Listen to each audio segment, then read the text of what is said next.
नमस्कार दोस्तों, आप सभी का द 22 कोड चैनल में एक बार फिर से स्वागत है।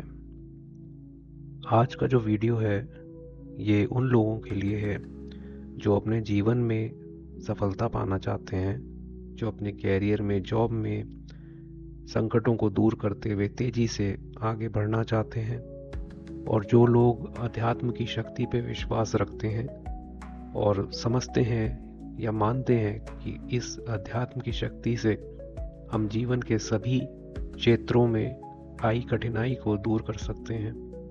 तो उन लोगों के लिए ये वीडियो एक रामबाण की तरह सिद्ध होगा।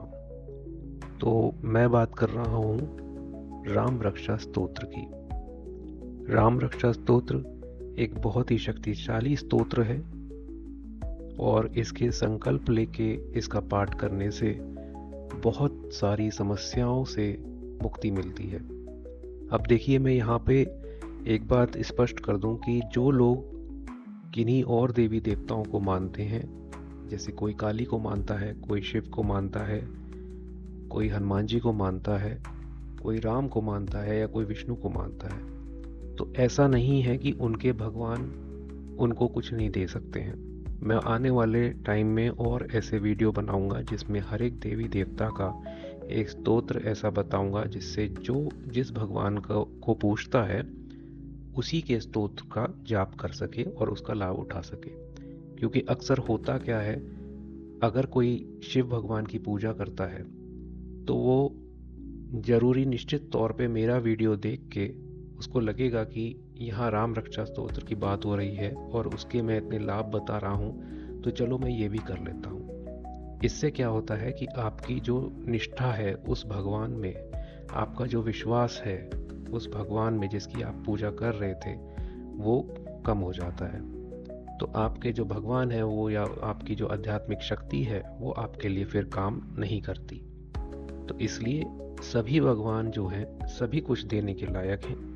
वो धन देते हैं, वो हमें स्वास्थ्य प्रदान करते हैं, वो सभी तरह के सुख प्रदान करते हैं। ऐसा कोई भी भगवान नहीं है जो इनमें से एक चीज़ भी नहीं देता हो। जरूरत है विश्वास की और सही मंत्र या स्तोत्र जानने की जो वो व्यक्ति करे और उसको उसका लाभ मिले।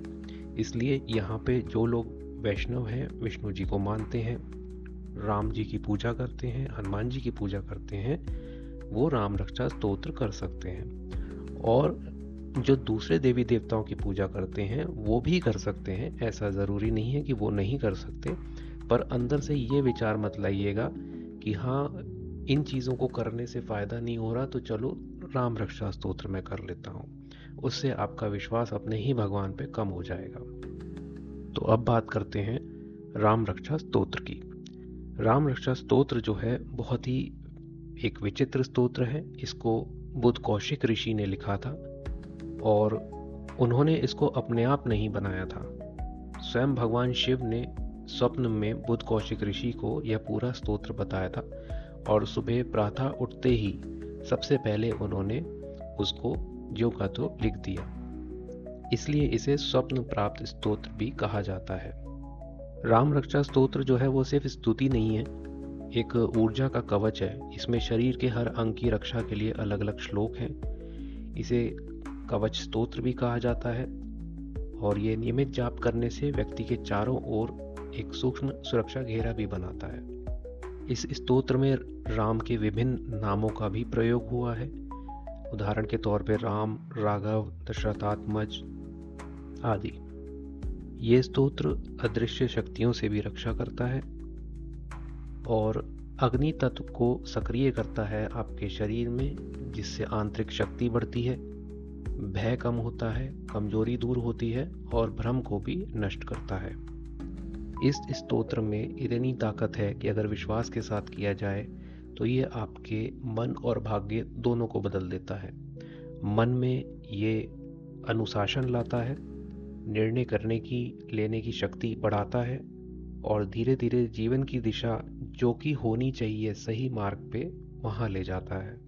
इसलिए इसे रक्षा और सफलता दोनों का स्तोत्र माना जाता है। जो लोग, खासतौर पे विद्यार्थी जो परीक्षा में पास नहीं हो पा रहे हैं या जिनका मन नहीं लगता पढ़ाई में, या जिनको भय लगा रहता है, किसी को अदृश्य शक्तियों का डर लगा रहता है, या कोई व्यक्ति जो है बहुत बीमार रहता है, अपनी बीमारी की वजह से अपने कैरियर में, अपने जॉब में आगे उन्नति नहीं कर पा रहा है, तो उसके लिए ये स्तोत्र बहुत ही लाभप्रद है। इस स्तोत्र को पाठ करने का नियम बहुत साधारण सा है। बहुत अच्छा रहेगा अगर आप सूर्य अस्त होने से पहले पहले इस स्तोत्र को पढ़ें, या सुबह उठ के नहा धो के फिर इस स्तोत्र का जाप करें। जिस दिन से भी आप इस स्तोत्र के जाप का संकल्प लेंगे, पाठ शुरू करेंगे, उस दिन हाथ में गंगा जल लेके सबसे पहले तो संकल्प करिए कि कितने दिन आप पढ़ेंगे और किस काम के लिए आप पढ़ना चाह रहे हैं, या आप सिर्फ भक्ति भाव के लिए पढ़ना चाहते हैं। इसके बाद घी का दीपक जलाइए और इस स्तोत्र का पाठ शुरू कर दीजिए। अब इसमें आप दो तरह से पढ़ सकते हैं, या तो आप संस्कृत में लिखा हुआ स्तोत्र पढ़ें, या फिर आप उसका हिंदी अनुवाद भी पढ़ सकते हैं। संस्कृत में अगर पढ़ते हैं तो बहुत अच्छी बात है। संस्कृत जो है वो देवताओं की भाषा कही जाती है। लेकिन अगर आप संस्कृत में नहीं भी पढ़ पाते हैं, कुछ वर्ड्स जो होते हैं उसमें कठिन होते हैं, तो आप उसको हिंदी में भी पढ़ सकते हैं, तो भी आपको उसका उतना ही लाभ मिलेगा। बस ये ध्यान रखिए कि आपका भाव जो है वो अच्छा होना चाहिए। ऐसा नहीं हो कि आप अपनी रक्षा के लिए पढ़ते हैं या कोई किसी और मनोकामना के लिए पढ़ते हैं और फिर दूसरे के लिए ही मन में गलत विचार रखते हैं। मैंने देखा है कई लोगों को जो इस तरह के रक्षा स्तोत्र हो गए, कवच हो गए आदि का पाठ करते हैं, लेकिन अपने जीवन में दूसरों का वो अहित करते फिर रहे हैं। तो ऐसा करने से उनको नुकसान होता है और उनको ऐसा लगता है कि हाँ, दूसरे का नुकसान करके मैं अपने सुरक्षा कर लूँ। तो वो ये नहीं समझ रहे कि भाई ये एक बुद्धिमान ऊर्जा है जो कण कण में व्याप्त है। आप अपने से झूठ बोल सकते हैं, लेकिन उस ऊर्जा से झूठ नहीं बोल सकते। आप अपने को धोखा दे सकते हैं, उस ऊर्जा को नहीं दे सकते। तो ये इस तरह के स्तोत्र काम भी जब ही करते हैं जब आदमी अंदर से स्वच्छ होता है, जिसका मन साफ है, भाव अच्छा है। खाने पीने का इस स्तोत्र को पढ़ते के टाइम में ऐसा कोई नियम नहीं है, पर अगर आप सात्विक रह के अगर करेंगे पाठ इसका तो आपको ज़्यादा लाभ मिलेगा। तो बस इस वीडियो में इतना ही। आप लोग इसको करिए, जो करना चाहता है। कोई पहले से कर रहा है तो अपना अनुभव शेयर कर सकता है हमारे साथ कमेंट में, और जो लोग नई शुरुआत कर रहे हैं वो अपने अनुभव कमेंट में हमें बता सकते हैं। इसी तरह की और आध्यात्मिक जानकारी के लिए इस चैनल को लाइक और सब्सक्राइब करना ना भूलें। धन्यवाद।